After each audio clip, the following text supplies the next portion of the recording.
Itinanggi ng lokal na pamahalaan ng Makati na pinapabayaan nila ang mga nakatira sa Makati Homeville sa Laguna kung saan daw inilipat ang ilang informal settler mula sa lungsod.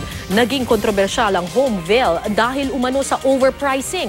Sa pagpapatayo nito, pinabulaanan ito ng kampo ni Vice President Jejomar Binay na bumisita kanina sa lugar. Nakatutok si Jam Sisante.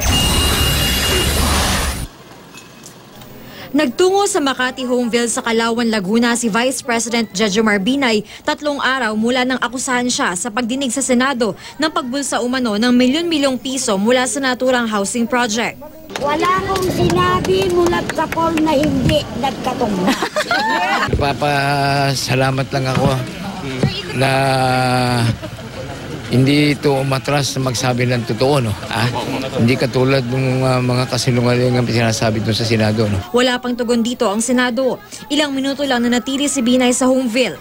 Hindi na siya nag-ikot sa komunidad dahil ilang beses na raw siyang nag-ikot doon dati.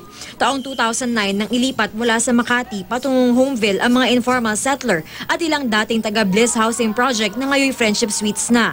Matapos ng ilang taon, hirap pa rin daw ang ilang residente. Hanggang ngayon, sa poso pa rin daw sila kumukuha ng tubig. Limitado naman daw ang supply ng kuryente. Umiigib lang po. Meron po kasi dyan na may poso, merong bukal. Kaya ngayon yung bukal po ngayon na iniigiban nila dyan sa may school na tuyuan na ata po ng tubig, ay lumalayo ata na sila doon. Mas madali po ron sa Makati kaysa dito. Mahirap po rito kasi lalo na po sa tubig. Pero tiniyak ng lokal na pamahalaan ng Makati na hindi nila pinapabayaan ng mga residente kahit sa Laguna na sila nakatira. Ginagawa na po natin ng paraan na makabitan na sila ng tubig sa bawat tahanan. These houses ay nakakabit na yan sa electrical lines. It's just a matter of activating it.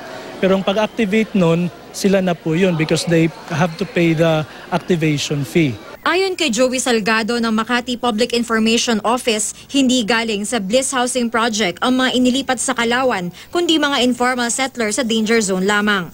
Naging kontrobersyal ang Homeville nang sabihin sa Senado ni Atty. Renato Bondal na hinala niyang ibinulsa umano ni Binay ang nasa kalahati sa 1.2 billion pesos na ginastos daw sa pagpapagawa ng Homeville. Pero wala raw siyang hawak na dokumentong makakapagpatunay sa kanyang alegasyon. Iinspeksyonin naman daw ng Senado ang Homeville pero wala pang nakatatang petsa para rito. Jam Sisante, nakatutok, 24 oras.